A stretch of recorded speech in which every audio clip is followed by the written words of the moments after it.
This is the Marriage, Kids, and Money podcast with Andy Hill, session number 23.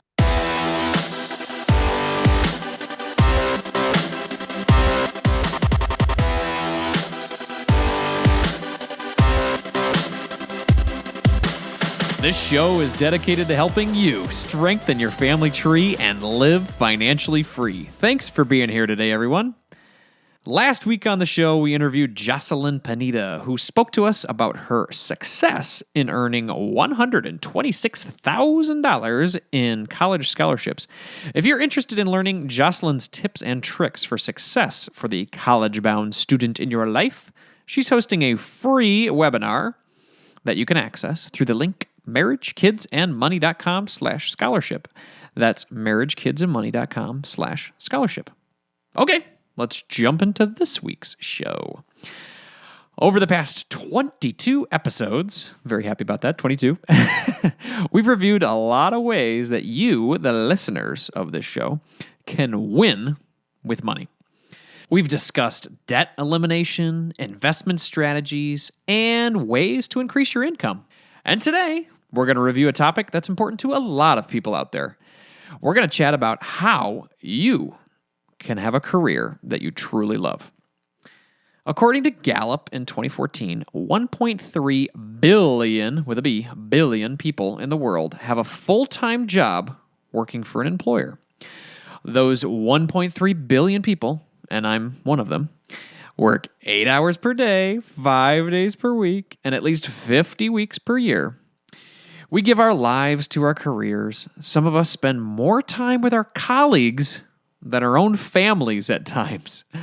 Given this sacrifice, it is imperative that you enjoy what you do every day. You want to feel like you're making a difference. You want to feel like you're a part of something important, and you want to know that you're an integral figure in your company's success. To help us all feel like we're headed down the right path in our careers, I invited career coach extraordinaire Mo Faul to join us today.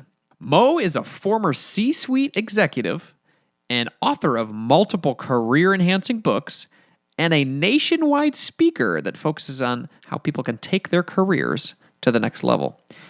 On the show today, Mo and I discuss specific strategies you can use to enhance your career, like improving your networking skills, having difficult discussions with your supervisor about promotions and raises, and overall, just finding a way to be truly happy at work every day.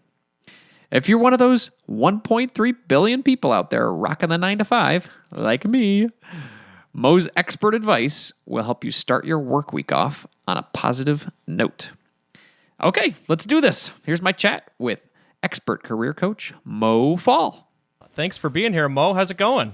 Hey, Andy. Good to be here. It's going really, really well. Excellent, excellent. Could you tell us a little bit about yourself and the type of guidance you provide? Yeah. So I am a retired, and I'm too young to really use that word, but that's the most descriptive word, healthcare executive. And I spent my career moving up from a registered nurse all the way through the ranks of the highest levels in healthcare administration and corporations, ending my career at a publicly traded company as a chief operating officer. And I was hired in that role to grow a division of a company that was just acquired. And they said, Mo, we'd like to be 10 times this size in 5 years. Okay. So I spent 3 years quadrupling that organization, went from 50 million to 232. Wow. And that was 5 years after my breast cancer ordeal. And had this little thing in the back of my mind that at some point I was going to do something more inspirational and motivational for people. And after spending 3 years growing that company, I decided the time was right for me to finally do what I loved. And why I was able to grow that company, Andy, was because I know how to develop people. And I developed my own career pretty successfully, although I hit many obstacles and roadblocks / lessons along the way. But I really loved developing my team members and having them be promotable and feeling more confident they could do more, be more independent with their decision making. And so 3 years ago, almost to the day, I left corporate America to pursue career and leadership coaching. I became certified. And what I always say is that when I was a little girl, I was the neighborhood girl that taught kids how to ride bikes without training wheels. And that's pretty much still what I'm doing. I'm So- teaching people how to ride a bike without training wheels. That's excellent. So you have a passion in your life to help people, and I as do. you were growing that business, you found that was the best niche for you to help people out and increase their career. That's great. That's excellent. Yes. Yeah. Most people are underdeveloped because no one spent the time helping them learn how to get to the next level. Excellent. Well, can we talk about the typical type of person you're working with and what Yeah. type of situation they're in? Yeah, I would say most of the people I work with are women. Now, I do have some male clients who I coach one-on-one, but I have a special workshop just for women. And why is that? Because I find that from a social perspective, women have been socialized to kind of cow down to things and be people-pleasing to a fault, actually. And so they're socialized and programmed to be this way. So I create a very vibrant, dynamic setting for them to start popping out and being stronger and bolder. And so that's typically who I'm working with are women who are underemployed for who they are and the skills and education that they have. I have women with master's degrees who are basically glorified secretaries.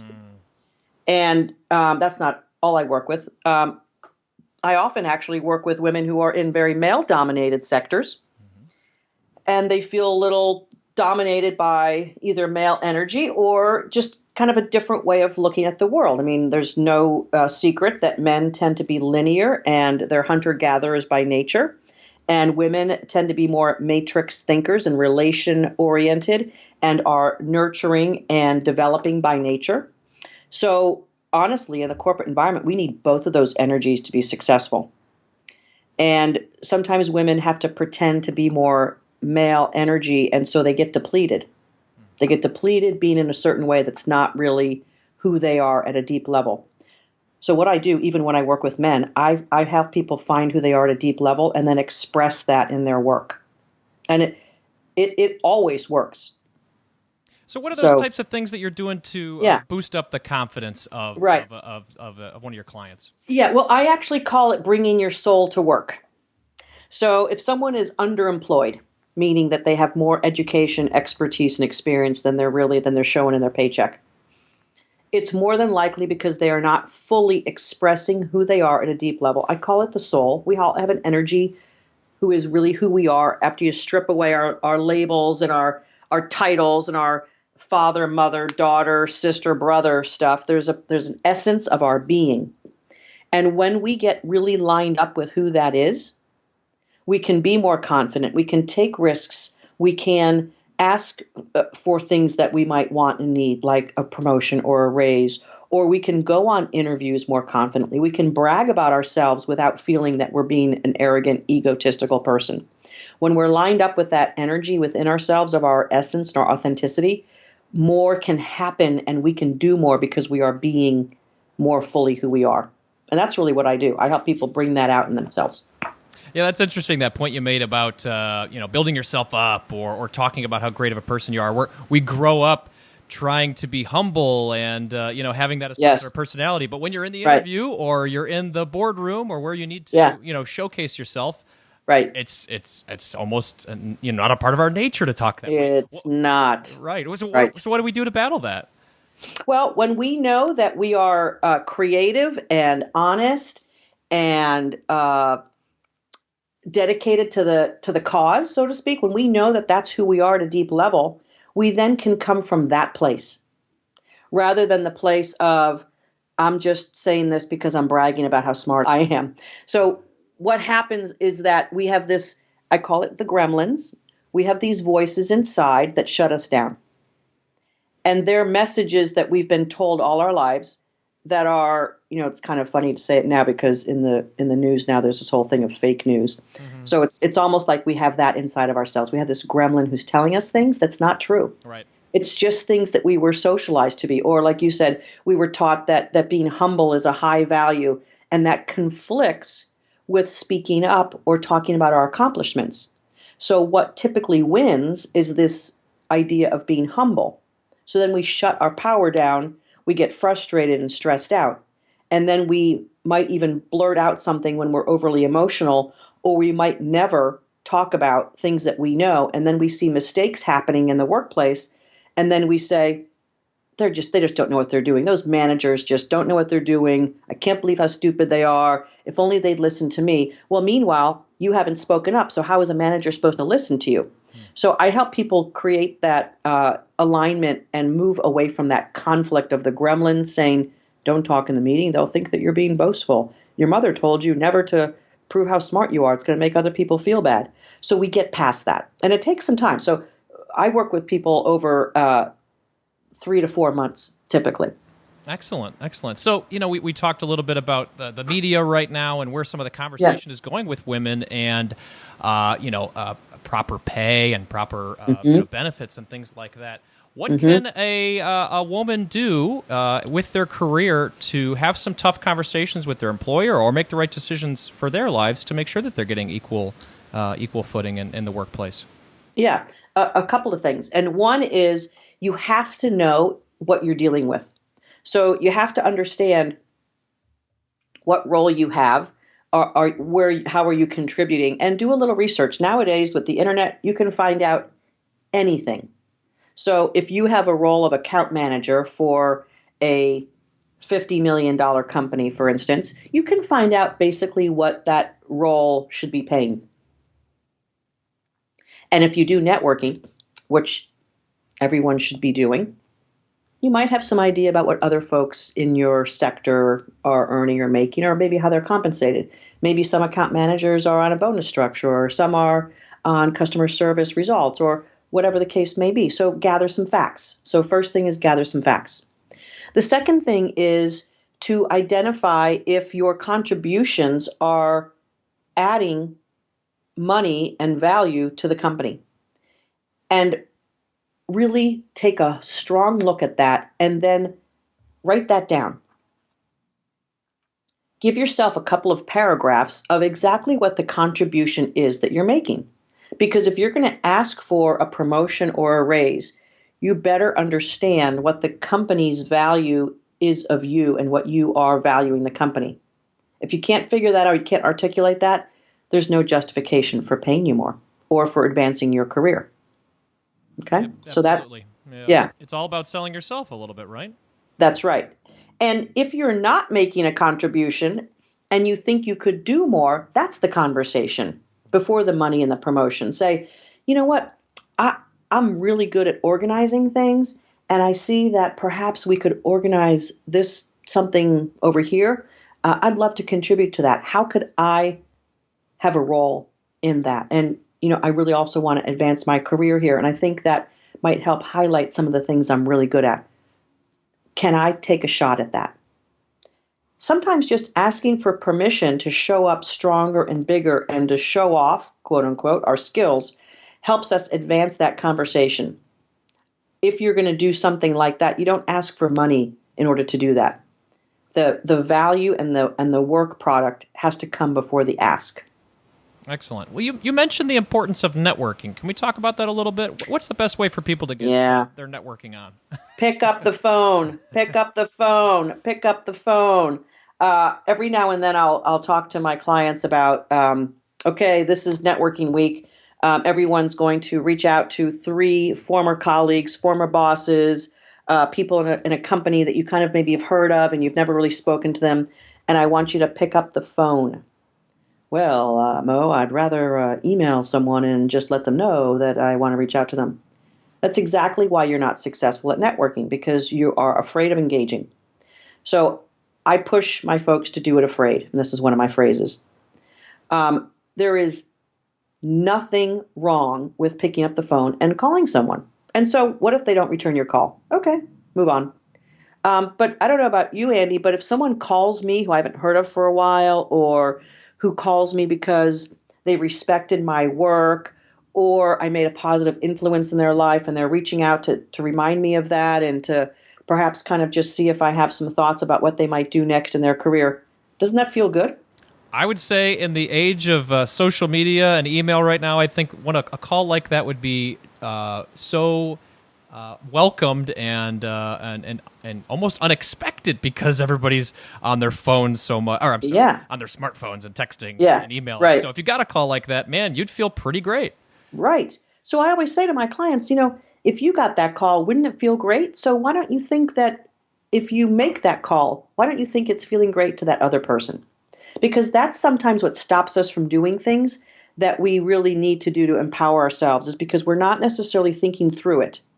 We're just thinking of the obstacle. I don't want to make a call. What if they don't answer? What if they don't call me back?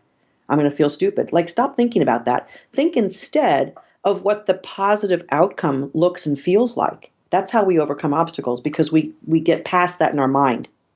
So, yeah, pick up the phone and call 3 people this week. If you're listening to this right now, call 3 people this week who are ex-bosses, ex-colleagues, someone from another company who you admire, or you've seen them at an association meeting. Just pick up the freaking phone and call them. Excellent. You can find their telephone number. You know, pinging them on LinkedIn is also kind of a wimpy way out. Call them. Excellent. Well, let's talk about that. So, LinkedIn. Obviously, I like where you're going with the calls, and I'm going to take that personal challenge myself this week. There you go. I appreciate that challenge. I love challenges, and I'll be taking that on. Awesome. How can people use LinkedIn or other social networking sites to promote what they have going on in their career without it being a crutch? Yeah. Well, I think that the most underused piece of LinkedIn is curating articles that speak to you, that speak to what your value system is, that are all about kind of like who you are. So if you're an engineer and you love the idea of teams excelling, post articles in your LinkedIn page on teams excelling, and have that as an opportunity to have that be part of we call this your brand now. So have that be part of your brand. A LinkedIn page, if it's just all about your accomplishments or your resume, it's just an electronic resume, it gets a little boring. Add some personality. So that's the first easiest, non-threatening way to do it. If you want to notch it up, write your own post. It's so easy. It takes about 10 minutes in LinkedIn to write your own post. Pick up a photo from somewhere, or not even do that. You don't even need a photo to make a post in LinkedIn. Make a nice little headline, write 3 paragraphs about some articles you read or some success you had in your career and how much fun that was, and just reveal yourself a little bit. That's actually a great way to leverage LinkedIn. Excellent. And yeah. I think it's a great tool too. I've used it a lot. I love these challenges. I'm gonna take advantage of all this advice, Mo. Thank you so much. Yeah. I love the post idea because it, like you said, opens up who you are, reveals what you're passionate about, and if you are seeking out a new career or just making connections on LinkedIn, it gives you the opportunity to really have an open conversation with people. So that's good. Yeah, and let's say someone likes that post, and you're like, "Oh, what did you like about it?" Or do you have team issues that you can take it from there. But yeah, just get the ball rolling with posting stuff on your LinkedIn profile. It's awesome. Excellent. Well, we're getting a good role here for people excelling their careers. Can we talk a little bit about maybe some challenges people might have with a difficult supervisor? You mentioned that if I'm working with my supervisor and trying to show my benefit at the office by demonstrating my value or going above and beyond and taking things on, but let's assume that the supervisor's not receptive or not really having a good communication style with us. Do you have any advice to break through and have that great impact, or am I just destined to try to find a new place to work? Well, I have 3 thoughts, 3 practical solutions, and 2 of them are going to feel not practical, but they're very practical. We live in an energetic universe, and if you work with me, you find out all kinds of wonderful things about how the energetic universe informs not only what we see in our reality, but also everything about money and who actually shows up in our life. So actually, I'm going to give you four practical things. Okay, so if you have a boss who is resistant to who you are, what your value is, or anything like that, I would say to you, individual person who has this problem, where are you not honoring your value? Where are you playing small? So do an internal check on you. That's number 1, because chances are that boss is mirroring something that you have inside you. That's number one. I know. That's called kick-ass coach. Number two, when you are about to have a conversation with that person, I want you to send positive energy to that person. And if you want to go a little spiritual, bless them. Tell them from your heart that you love them. Now you might be like, but I don't love my boss. You know what?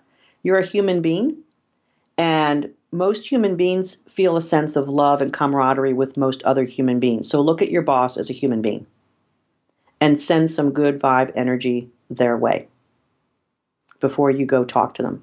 Be in a spirit of beingness, not in your head pissed off. Because if you're in your head pissed off and you go approach that person, that's the energy that you're going to have, and that's not cool. I had a great experience in my workshop just this week with a woman who I suggested she do this on a person who had a negative relationship with her, with this woman, and she ignored this person's phone call when she called, and when she went to call her back, she blessed her, and she had a very positive interaction with this woman. It's an amazing, amazing thing.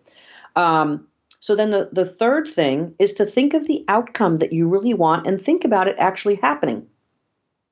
So you're going to approach your boss about something. Maybe it's about a project that maybe your boss didn't see eye to eye on how you did it or whatever. I want you to imagine that conversation going well. Just imagine it going well. Because if we imagine it going poorly, chances are it's going to go poorly. So imagine that conversation going well, having the outcome that you want.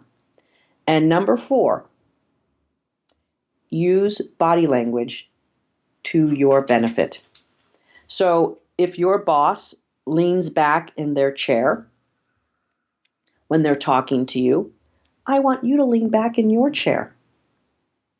If your boss leans forward with her hands crossed and thumbs overlapping and is leaning towards you, I want you to do the same thing.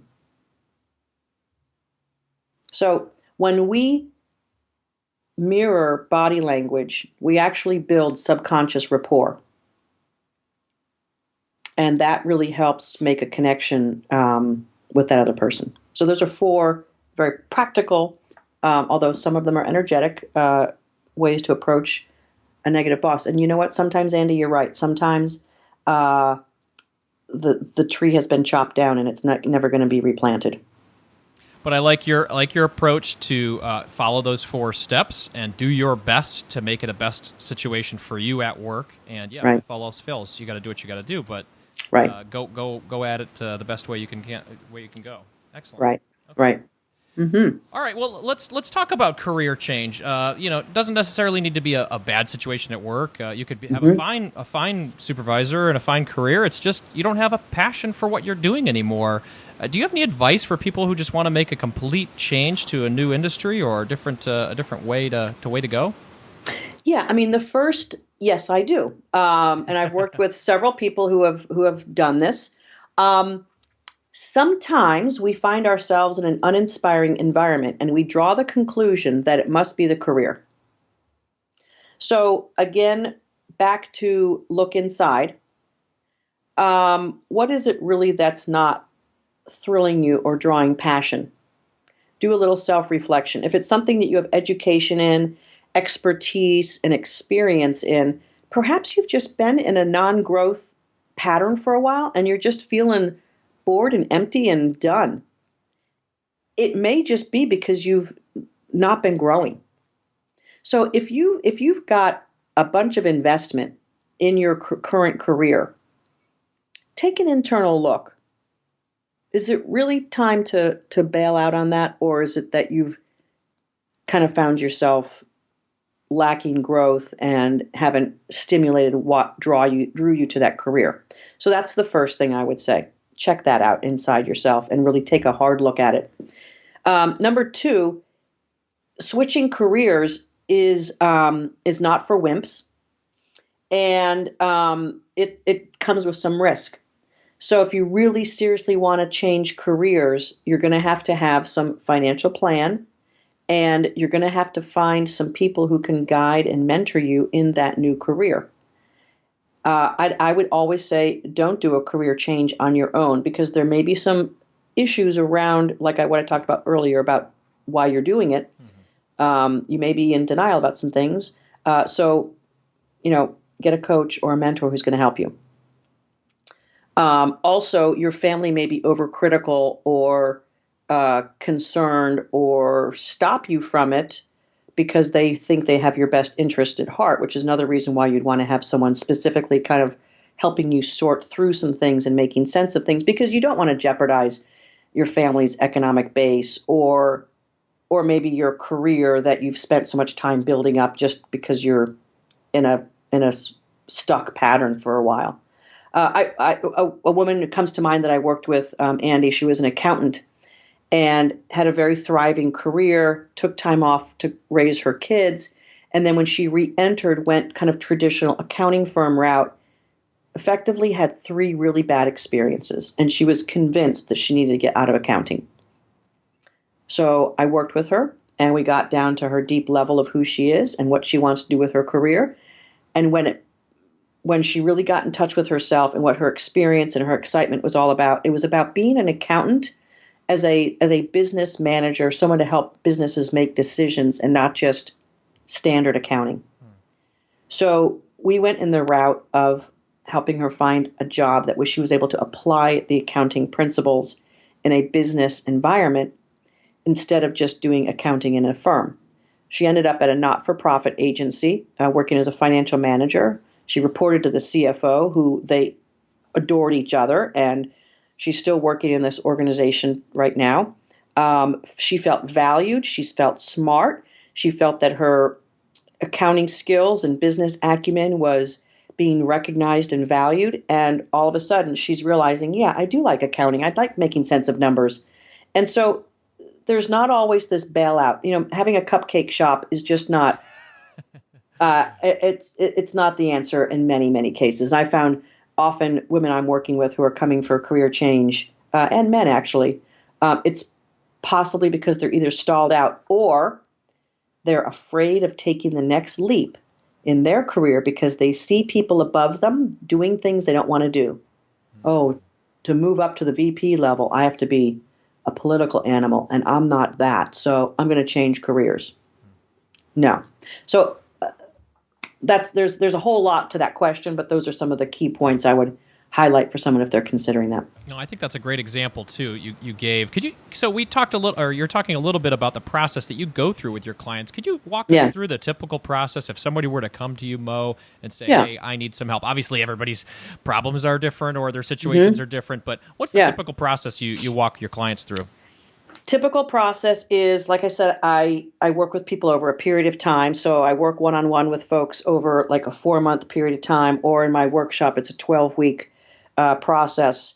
And scientists tell us that if we're going to make a change, we have to work at it consistently over time, gain momentum of the new stuff that we're learning. So there's an element of pure psychology around how we can make changes and install new habits. So first process is get to know yourself at a deep level. So I help you understand who you are at the soul level, at the energetic level. Who is that underneath all of that stuff? And that's the first step in my work. We find out who you are at a deep level. And I take you through some somewhat unconventional processes, but fun. Everyone is delighted in what they find out about themselves. Sometimes for people, it's the first time they've seen themselves clearly at that level. And sometimes it can bring real emotion to people. They realize who they really are. And all of a sudden, Andy, when people find that out, certain things in their life now make perfect sense. So the dots that we begin to connect with where we've been through our life at this point, now we feel a sense of purposefulness and confidence because we can see who we are by those exercises and also by looking back at our life. Like when I realized that the part I liked about being an executive was developing people, and it went back to my childhood teaching neighborhood kids to ride bikes without training wheels. It's like, yeah, and that's why I picked nursing as my first career also. And that's why I always gravitated toward the people side of managing. So it all made sense. So that's the first thing we do. The second thing we do is we take that and education, expertise, and experience and build a future blueprint. And I found, and I talk about this in a webinar that I do quite often, I find that most people don't think big enough about where they can go and what they can do. Our creativity gets stunted, our ability to dream gets stunted, our imagination gets stunted as adults. So I help people bring that back to life and imagine something bigger than that they would imagine on their own. So we create a blueprint. And then what I take people through is an elevator pitch, your personal commercial. You can tell someone how awesome you are in 1 minute. And I take people through that, and I expect them to videotape it and stand up in front of a camera and be proud and be happy and be completely aligned with who they are. And let me tell you, the amount of confidence that comes through that exercise alone is more than most people have felt in a long time. And then after we get to that point, usually most people at this point are ready to start seeking out a new job, ask the boss for the promotion, kind of come up with what that blueprint looks like and start taking action on that. But then I work on mastery. There's 3 areas of mastery that I found that separated those who succeeded in the corporate world and those who didn't. And the first level of mastery is having mastery over your own mind. Your own mind, your own emotions. If you're not in charge of that, someone else is. And usually if you're burnt out or frustrated in your job, it's because the environment or your boss or your coworkers are in control of your mind and you've been reactionary for years. So I want to teach you how to master your own mind. So that's another thing I do. The next thing is we nail presentation techniques. I want everyone to understand how to own the room. You don't have to be a salesperson. You don't have to be an extrovert to do good presentations and to be able to influence people. The number one thing that stops people from progressing in their careers is they think they have to be perfect at their job, at their task. And what they have to be better at if they want to advance their career is influencing people. If you can get better at influencing people, you'll advance your career. The heck with the perfection on the tasks. If you're good enough, then progress on influencing people. So I teach presentation mastery. And then I get into time mastery. Another reason why people don't advance is because their life becomes a time drain. And they haven't spent time on themselves. They haven't thought about where they're going. And they don't invest time in developing themselves, creating a strategy. They don't spend time networking. So they've done nothing to grow the tree. And they're wondering why the tree feels like it's falling down. So time mastery, lining up how you're spending your time with what you want in life. So once we get that, then we create an action plan for your 12 months. And as I'm working with people, usually at about this point, they are interviewing and I'm helping coach them through applying all those techniques as they're interviewing, as they're showing up, as they're expressing their soul personality in the interview, being strong, being authentic, having that 1 minute personal commercial come out. They're on fire, they land a job, and oftentimes I'm also then helping them negotiate their offer letters and just kind of think through, kind of the final steps there. Wow. So that's kind of the work I do and the process I go through with everyone. Excellent. So it's building confidence, becoming a more influential person, inspiring yourself, and then landing the dream job, and obviously making sure that the offer and everything is solidified. So it sounds like a great partnership. Yeah. Thanks for walking us through that. So you mentioned inspiration for you, and then the ability to influence people. Obviously working with you will be fantastic. Do you have any different resources that influence you in your journey in helping to develop people, or resources that might help people as they're growing their career? Yeah. Well, I was one of these people who was very drawn toward personal development right out of college. Tony Robbins was my go-to guy when I was 22 years old, and he was just basically starting as the personal development guru on infomercials. And I bought his personal power tape set for $99, and it was like breaking the bank. I'm like, boy, this better work. So I got on the path with Tony Robbins, and then I got more into spiritual stuff. Deepak Chopra, Dr. Wayne Dyer, who, bless his soul, passed a couple of years ago. I combined all of that finally in my career, Andy, in very practical ways. So one of the things I also find with a lot of folks who have explored this personal development person, this spiritual that, law of attraction, why is it not working for me? I combine all of the things that I've studied and learned all my adult life into very practical aspects. So those are my three kind of like go-to folks: Tony Robbins, Deepak Chopra, Wayne Dyer. I had a Hay House radio show at the end of 2015, so I was able to kind of like walk in the footsteps, so to speak, of Wayne Dyer a little bit. Hay House is I think it's actually the largest personal and spiritual development publishing company in the world, and that's where a lot of Wayne Dyer's works are still published to this day, even though he's no longer on the physical world with us.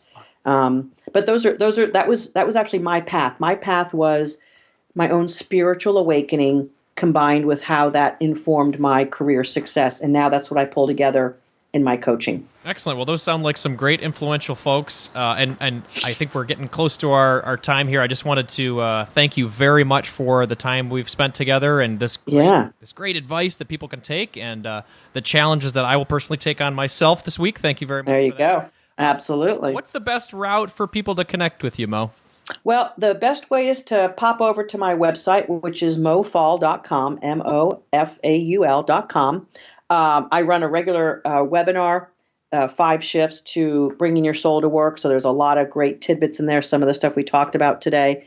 And what people who are serious about taking things to the next level, I offer a free clarity call. You can book that on my website. And it's a chance to kind of like do a little meet and greet and decide if what's in your way and what's stopping you in your career is the stuff that I do. And if that's the case, we explore options to do that. I've helped hundreds of folks make changes in their career and in their own personal life that they never thought they were possible. So you'll see all that energy on my website. And Andy, it's been fun getting to know you and your work, and I'm interested to check out more of it and maybe send some of my folks over your way as well. I don't talk about money issues specifically in the work I do as a career coach, but it comes up all the time, and I do help folks negotiate offers and raises and promotions and things like that. So I'm going to look forward to continuing to work with you and know your great work as well. No, thanks so much, Mo. I appreciate that. Absolutely. All right, Sounds you have good. a great one. You too, Andy. Thanks for your time. Bye-bye. I don't know about you, but that is the type of motivation I needed before heading into work this week. I love that one of Mo's inspirational figures is Tony Robbins. I'm a big Tony fan. In fact, I just grabbed his book. Actually, my dad just bought me the book, Unshakable, and I'm looking forward to diving into that this week. Tony's brand of no-nonsense life coaching advice has a way of totally spurring action, and I hear that same sense of action and empowerment coming through Mo's words today. I decided to take Mo up on 3 of her challenges. Number 1, I'm going to make 3 networking-based phone calls this week, where I would have otherwise just emailed the people. This will allow me to give an unexpected compliment to people who have influenced my career, and it'll help me improve my confidence overall. Number 2, I'm going to share an industry-based article on LinkedIn this week to encourage some conversation and engagement in my social network. And then going forward, this is something I will do at least once a week. And then number 3, I've been honing my writing skills on my website, marriagekidsandmoney.com. I'm going to take that skill and apply it to my first LinkedIn post. I'm thinking a nice work-life balance article would be quite apropos. Completing these challenges that Mo gave me and having them become habit going forward is going to help me grow my network and improve my career overall. Let me know if you're in for this career-enhancing challenge as well. Go to marriagekidsandmoney.com/session23 and leave me a comment and say, I'm in, Andy. On that same link, you will find some information about Mo's coaching services. She offers a free clarity call, as she mentioned in our discussion. And you can get with her to discuss your hopes and dreams for your career. tell her Andy from Marriage, Kids, and Money sent you. If you have a question for me or a topic you think I should cover on this show going forward, please shoot me an email at andy@marriagekidsandmoney.com. I would really love to hear from you. In the spirit of growth and inspiration, I'm going to end the show with a quote today from author Alice Walker. The most common way people give up their power is by thinking they don't have any. Your best career is in your hands, everyone. Carpe diem.